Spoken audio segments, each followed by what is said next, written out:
Article 27. Défaut de pertinence de la qualité officielle. Bureau du procureur de la Cour pénale internationale. OTPCR 158-14. Plus de 6500 personnes handicapées prises en charge par la Belgique suite à l'échec patent de la France pour leur assurer une prise en charge honorable dans l'Hexagone. La privation de liberté pour des raisons de maladie mentale est injustifiée. Le placement forcé, inopportun ou inutile en institution peut constituer un acte de torture ou un mauvais traitement en ce qu'il représente un recours à la force allant au-delà de ce qui est strictement nécessaire. Extrait de la déclaration de M. Juan Mendez, rapporteur spécial sur la torture et autres peines. 22e session du Conseil des droits de l'homme. Du 3 mars 2013 à Genève.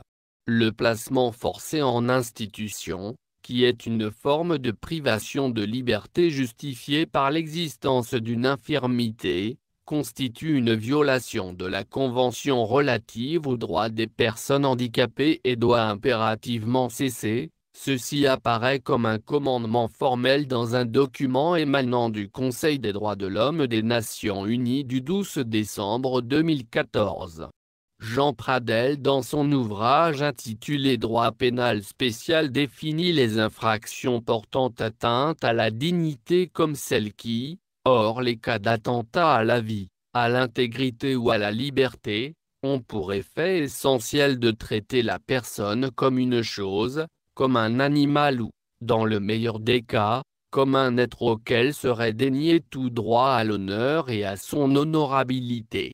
Ainsi, les atteintes à la dignité humaine se déclineraient en atteintes à l'égalité, au respect dû à la personne humaine et à son honorabilité. Rappelant que la complicité de l'État qui est une personne morale de droit public pourrait se définir comme l'acquiescement ou la passivité. L'acquiescement, dans le domaine du droit, est l'adhésion expresse ou tacite à une situation anormale, un silence avec absence d'action positive pouvant équivaloir à un consentement.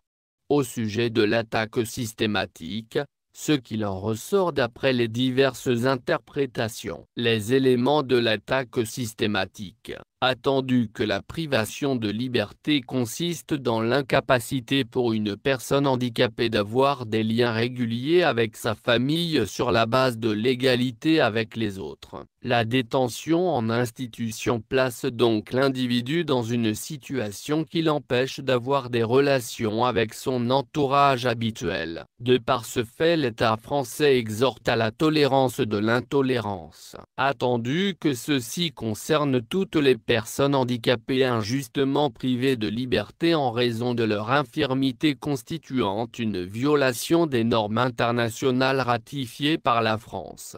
Attendu que le Conseil des droits de l'homme a estimé que le placement forcé en institution, qui est une forme de privation de liberté justifiée par l'existence d'une infirmité, constitue une violation de la Convention relative aux droits des personnes handicapées et doit impérativement cesser en date du 12 décembre 2014 /HRC/28/37. Attendu que le fait d'accomplir un acte prescrit ou autorisé par la loi ou les règlements ou un acte commandé par l'autorité légitime ne constitue pas un fait exonérant l'auteur ou le complice de crimes contre l'humanité de leur responsabilité pénale. Cependant, il peut être tenu compte de cette circonstance pour déterminer la peine. Attendu que le fait, par une personne dépositaire de l'autorité publique ou chargée d'une mission de public ayant eu connaissance, dans l'exercice ou à l'occasion de l'exercice de ses fonctions ou de sa mission, d'une privation de liberté illégale, de s'abstenir volontairement soit d'y mettre fin si elle en a le pouvoir, soit, dans le cas contraire, de provoquer l'intervention d'une autorité compétente, est puni de 3 ans d'emprisonnement et de 45 000 € d'amende, article 432-5 du Code pénal. Attendu que la ségrégation, qui au sens fort désigne une politique de mise à l'écart d'une population formant un sous-groupe, ici une catégorie de personnes handicapées, que la législation déporte dans un ou des quartiers d'une ville ou un autre pays, ségrégation spatiale, et qui subissent en outre des discriminations de nature politique, juridique ou économique pour refus de prise en charge dans l'Hexagone, ségrégation sociale. Rappelons que plus de 6500 personnes handicapées victimes de ségrégation par la force des choses et leur déportation en Belgique, suite à l'échec patent de la France pour leur assurer une prise en charge honorable dans l'Hexagone. Qu'est-ce un crime contre l'humanité? Il désigne une violation délibérée et ignominieuse des droits fondamentaux d'un individu ou d'un groupe d'individus inspirés par des motifs politiques, philosophiques, raciaux ou religieux. Jean-Philippe Feldman, Crime contre l'humanité, in dictionnaire de la culture juridique, dire. Denis Ahand et Stéphane Rial, et.puf, 2003. Le crime contre l'humanité devenait un crime international de droit commun par lequel un État se rendait coupable d'atteinte à la liberté, au droit et à la vie d'une personne ou d'un groupe de personnes innocentes de toute infraction au droit commun ou, en cas d'infraction, frappé d'une peine supérieure à celle prévue par la loi. L'état criminel. Les génocides au XXe siècle. Yves Ternon, édition Seuil. 1995. Dans la définition du crime contre l'humanité, l'exigence d'un contexte de conflit armé a complètement disparu lors de l'adoption du statut du tribunal pénal international pour le Rwanda, article 3, et du statut de Rome portant création de la Cour pénale internationale, article 7. Un crime contre l'humanité peut donc être commis en temps de guerre comme en période de paix.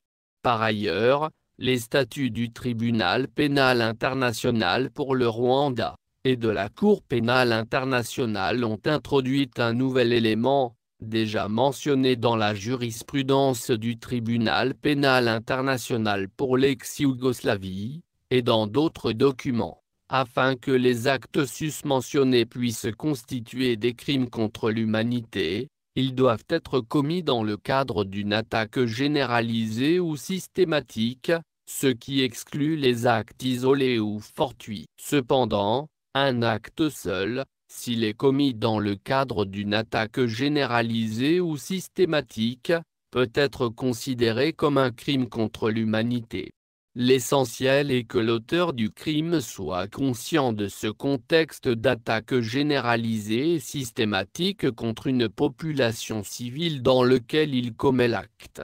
Les éléments constitutifs de crime sont, au terme du statut de Rome de la Cour pénale internationale. La Cour pénale internationale est conçue pour compléter les systèmes judiciaires nationaux. Elle ne peut exercer sa compétence que lorsque les juridictions nationales n'ont pas la volonté, pour juger de tels crimes. L'initiative en matière d'enquête et de jugement de ces crimes est donc laissée aux États. On dit que c'est une cour occidentale, défendant le droit des puissants. Article 17. Question relative à la recevabilité. Pour déterminer s'il y a manque de volonté de l'État dans un cas d'espèce, la Cour considère l'existence, eu égard aux garanties judiciaires reconnues par le droit international, de l'une ou de plusieurs des circonstances suivantes. La procédure a été ou est engagée ou la décision de l'État a été prise dans le dessein de soustraire la personne concernée à sa responsabilité pénale pour les crimes relevant de la compétence de la Cour visée à l'article 5. La procédure a subi un retard injustifié qui, dans les circonstances, dément l'intention de traduire en justice la personne concernée. La procédure n'a pas été ou n'est pas menée de manière indépendante ou impartiale mais d'une manière qui, dans les circonstances, dément l'intention de traduire en justice la personne concernée.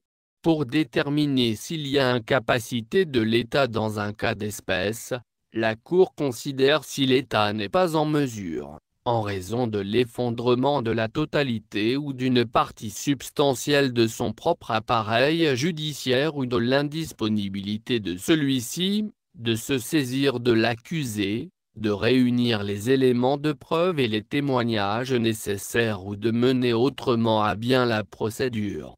D'après les standards internationaux en la matière, il est en effet nécessaire de garantir certains droits tels que le droit à un procès équitable, le droit à un recours effectif ou encore le droit à la protection judiciaire.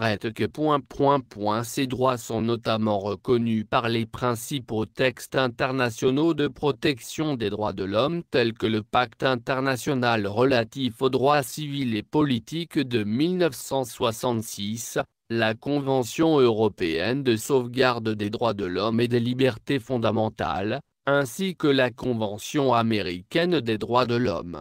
Le 3 mars 2004, le président Joseph Kabila saisissait le procureur de la Cour pénale internationale, CPI, le priant d'enquêter sur les crimes commis en R.D.C. Cela marque une nouvelle étape vers la répression effective des auteurs des crimes les plus graves. C'est l'affirmation du respect du droit de toutes les victimes à un recours effectif. C'est aussi un signe de la capacité de la Cour à entrer en action en dépit des résistances de certains États. Article 25. Responsabilité pénale individuelle. L'article 25 du Statut de Rome prévoit que la CPI a compétence sur les personnes qui commettent, tentent de commettre, sollicitent, ordonnent ou encouragent d'autres personnes à commettre des crimes qui relèvent de la compétence de la CPI. L'élément psychologique est déterminant pour établir la responsabilité d'un auteur présumé dans la commission d'un crime international. C'est dans ce sens que l'article 30 dit que, sauf disposition contraire, nul n'est pénalement responsable et ne peut être puni à raison d'un crime relevant de la compétence de la Cour que si l'élément matériel du crime est commis avec intention et connaissance. Au sujet de l'intention criminelle, tout d'abord, selon l'article 121.3 du Code pénal, il n'y a point de crime ou de délit sans intention de le commettre. Dans cette hypothèse, l'intention est la composante nécessaire de l'infraction. Ainsi, l'acte matériel ne suffit pas à lui-même pour constituer l'infraction. Par conséquent, l'intention criminelle est réalisée lorsque l'auteur d'une infraction a voulu le résultat qu'il connaît comme illicite. Le paragraphe 1b de l'article 14 de la Convention relative aux droits des personnes handicapées est sans équivoque à cet égard. En aucun cas l'existence d'un handicap ne justifie une privation de liberté. Cela manifeste une certaine hostilité de nos magistrats pour des valeurs protégées par des règles fondamentales du droit international. Article 27.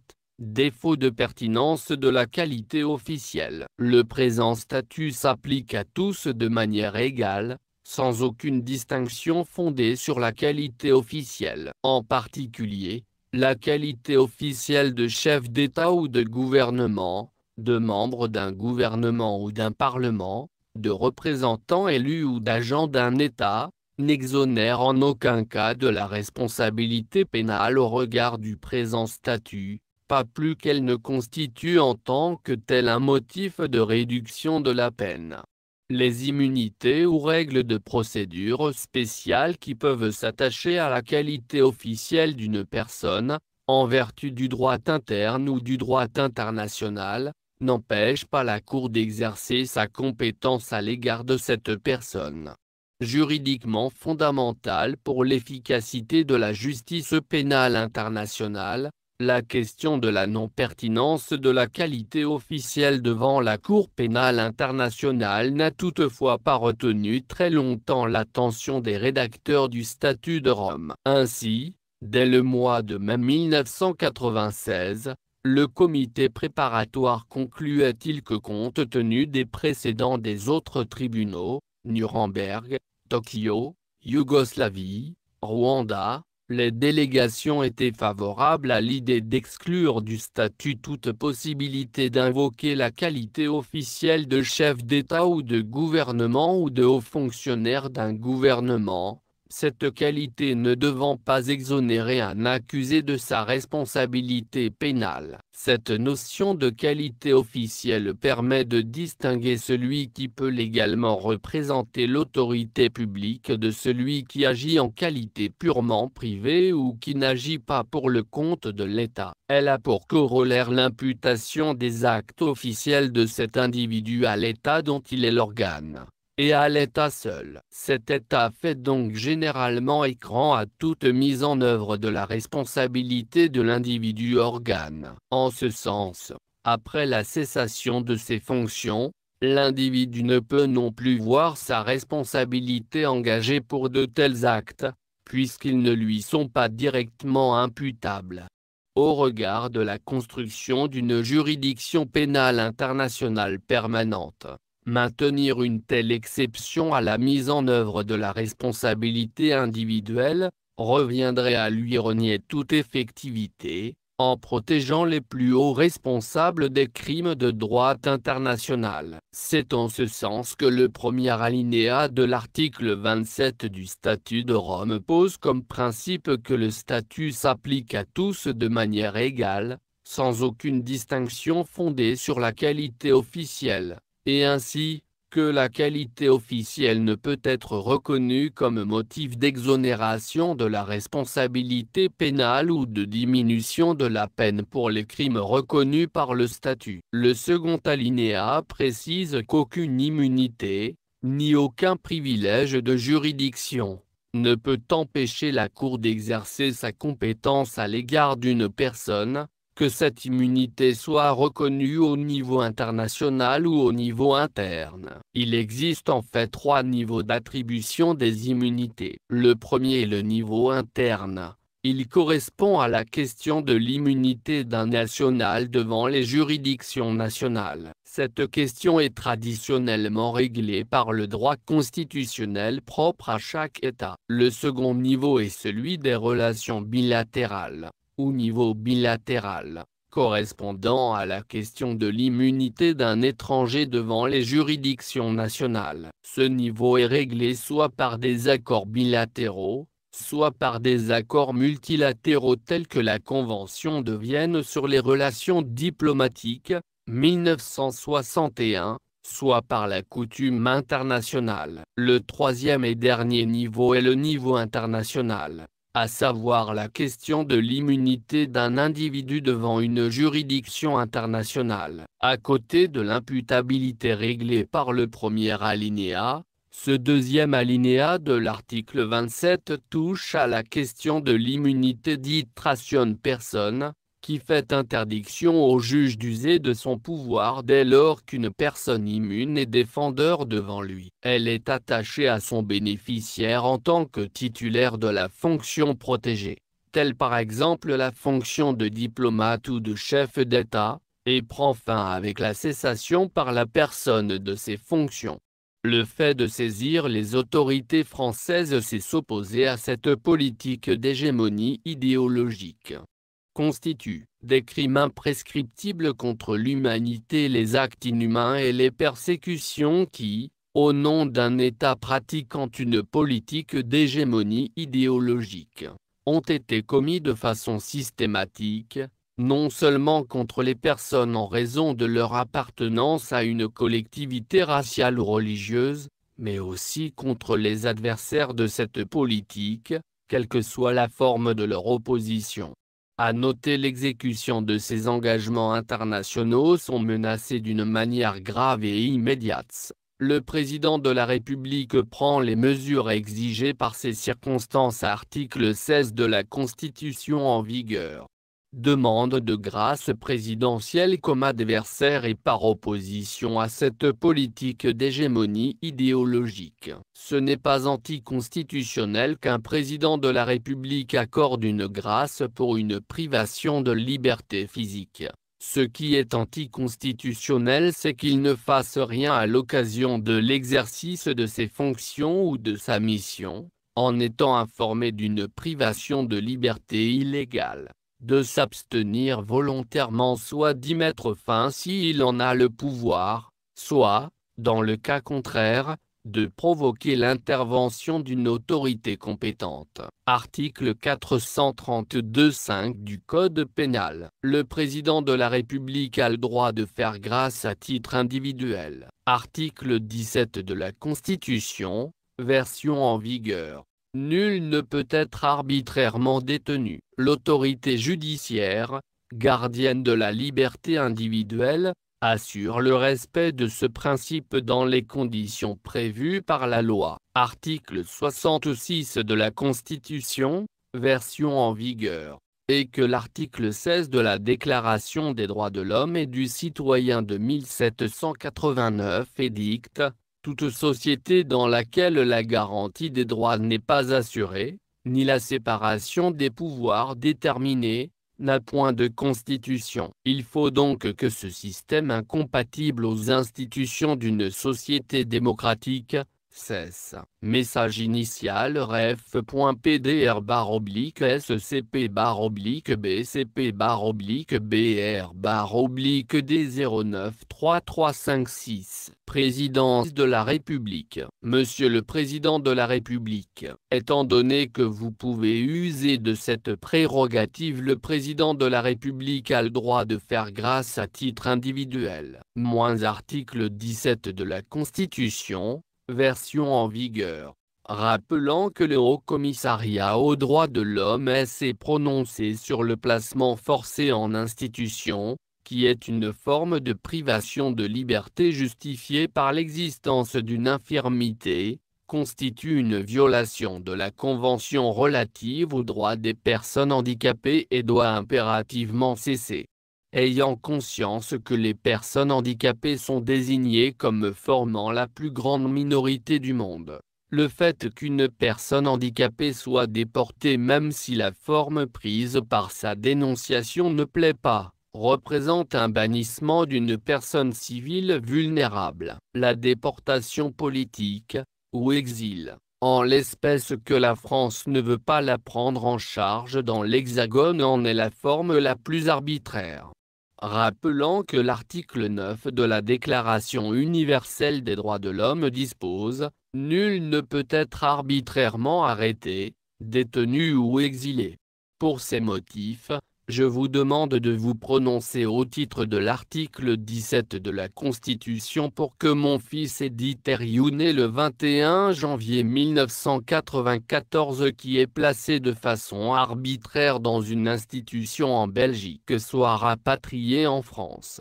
Veuillez agréer, Monsieur le Président de la République, l'expression de ma considération distinguée. Monsieur Thériault Bruinhaut, point.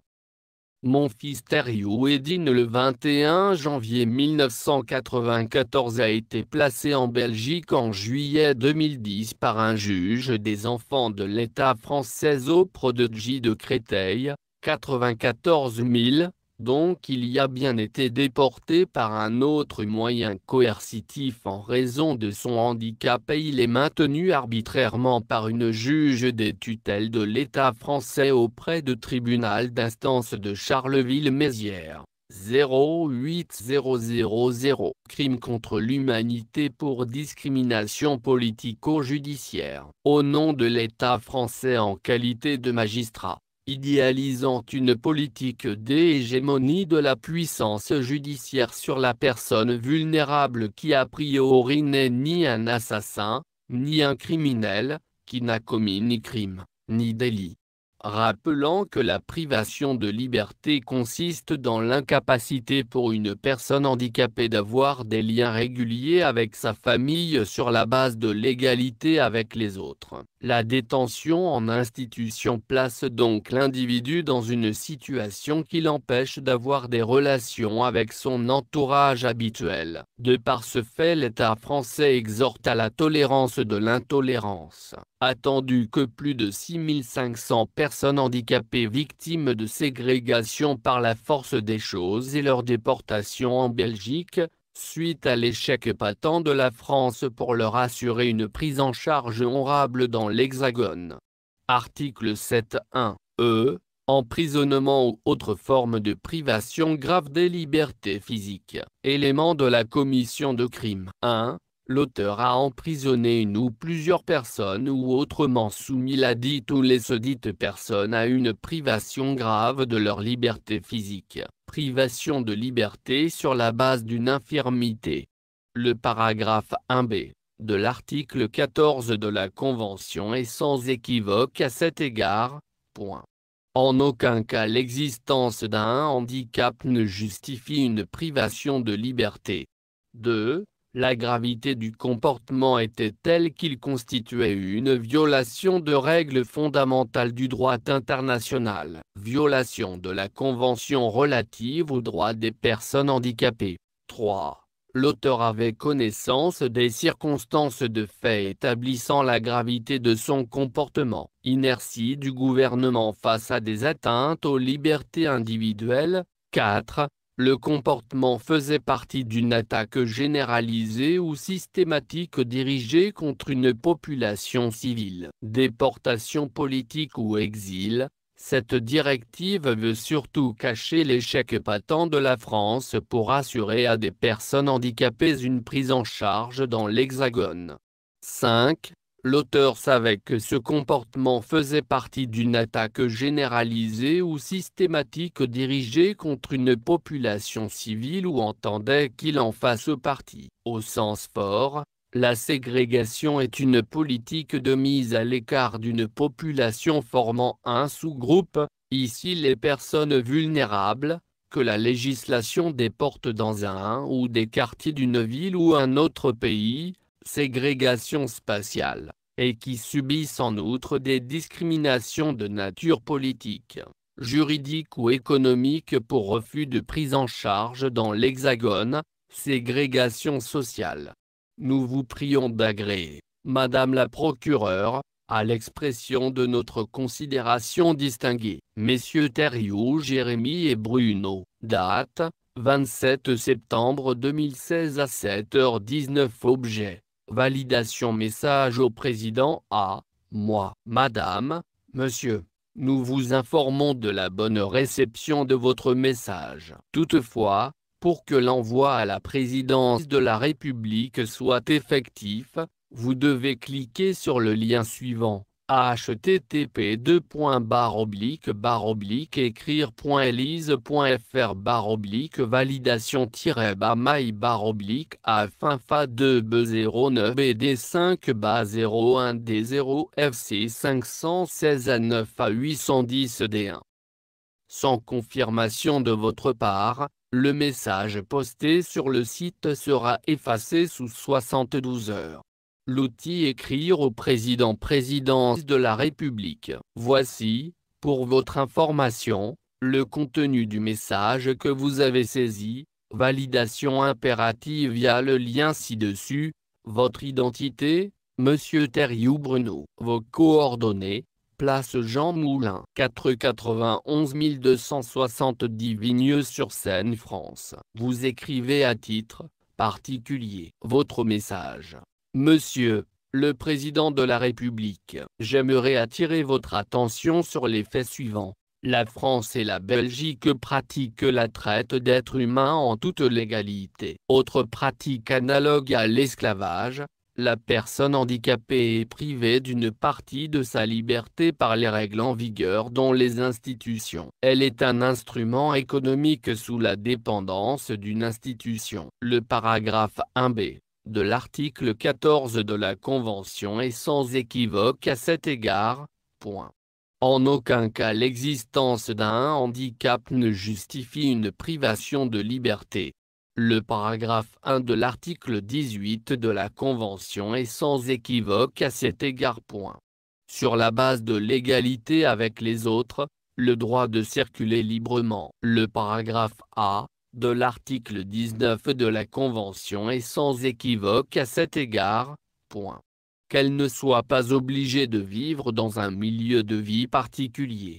Le paragraphe B de l'article 19 de la Convention relative aux droits des personnes handicapées est sans équivoque à cet égard. Point. leur permettre de vivre dans la société et de s'y insérer et pour empêcher qu'elles soient victimes de ségrégation. Le paragraphe 1 de l'article 22 de la Convention relative aux droits des personnes handicapées est sans équivoque à cet égard: aucune personne handicapée, quel que soit son lieu de résidence ou son milieu de vie, ne sera l'objet d'immixtion arbitraire ou illégale dans sa vie privée, sa famille, son domicile ou sa correspondance. Ce constat nous amène à nous interroger sur le champ des obligations positives des États en la matière. Pour assurer le respect effectif et non seulement théorique des droits fondamentaux, de manière péjorative, la marchandisation désigne la propension à rechercher un profit mercantile dans une activité non marchande. Même les autorités belges l'admettent. Parfois les dérives existent, même si elles sont marginales. Des structures refuseraient par exemple d'organiser les visites des patients en France, pour obliger leurs familles à se déplacer en Belgique. Objectif: ne pas perdre une journée du forfait journalier, d'environ 180 € par résident. L'esclavage se différencie du servage par son statut de propriété, et en conséquence par la privation de ses libertés fondamentales. Aux fins du présent protocole, article 3 du protocole à la Convention de Palerme, l'hébergement ou l'accueil de personnes à d'autres formes de contrainte, par abus d'autorité ou d'une situation de vulnérabilité, ou par l'offre ou l'acceptation de paiement ou d'avantages pour obtenir le consentement d'une personne ayant autorité sur une autre aux fins d'exploitation. L'exploitation comprend, au minimum, l'esclavage ou les pratiques analogues à l'esclavage. L'esclavage ayant été aboli en France en 1848, grâce à Victor Schœlcher, l'esclavage mis en œuvre contre une ou des personnes isolées, en dehors de tout plan concerté, n'était pas incriminé jusqu'à la loi du 5 août 2013, qui introduit la réduction en esclavage, la servitude et le travail forcé dans le code pénal. L'article 212-1 réprime, lui, la réduction en esclavage en tant que crime contre l'humanité. L'article 225-4, 1, qui réprime la traite des êtres humains, a été également modifié par la loi du 5 août 2013. Les articles 225, 13 et 14 répriment, quant à eux, les conditions de travail et d'hébergement contraires à la dignité humaine et l'absence ou l'insuffisance de rémunération. La loi pénale n'étant pas rétroactive, ce dernier article constitue le fondement des procédures en cours devant les juridictions pénales, de même que la traite des êtres humains.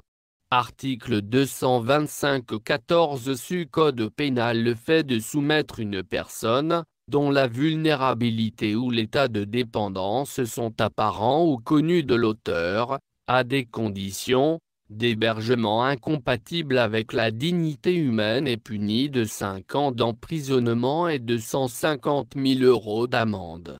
Selon que vous serez réfugié ou handicapé, les idéologies politiques vous rendront asilé ou déporté. Plus de 6 500 personnes handicapées prises en charge par la Belgique suite à l'échec patent de la France pour leur assurer une prise en charge honorable dans l'Hexagone. La privation de liberté pour des raisons de maladie mentale est injustifiée. Le placement forcé, inopportun ou inutile en institution peut constituer un acte de torture ou un mauvais traitement, ce qu'il représente un recours à la force allant au-delà de ce qui est strictement nécessaire. Extrait de la déclaration de M. Juan Mendez, rapporteur spécial sur la torture et autres peines. 22e session du Conseil des droits de l'homme. Du 3 mars 2013 à Genève. Le placement forcé en institution, qui est une forme de privation de liberté justifiée par l'existence d'une infirmité, constitue une violation de la Convention relative aux droits des personnes handicapées et doit impérativement cesser, Ceci apparaît comme un commandement formel dans un document émanant du Conseil des droits de l'homme des Nations Unies, A/HRC/28/37. Jean Pradel dans son ouvrage intitulé Droit pénal spécial définit les infractions portant atteinte à la dignité comme celles qui, hors les cas d'attentat à la vie, à l'intégrité ou à la liberté, ont pour effet essentiel de traiter la personne comme une chose, comme un animal ou, dans le meilleur des cas, comme un être auquel serait dénié tout droit à l'honneur et à son honorabilité. Ainsi, les atteintes à la dignité humaine se déclineraient en atteintes à l'égalité, au respect dû à la personne humaine et à son honorabilité. Je vous prie de gré, Monsieur le Président de la République, l'expression de ma considération distinguée. Monsieur Thériault Bruno.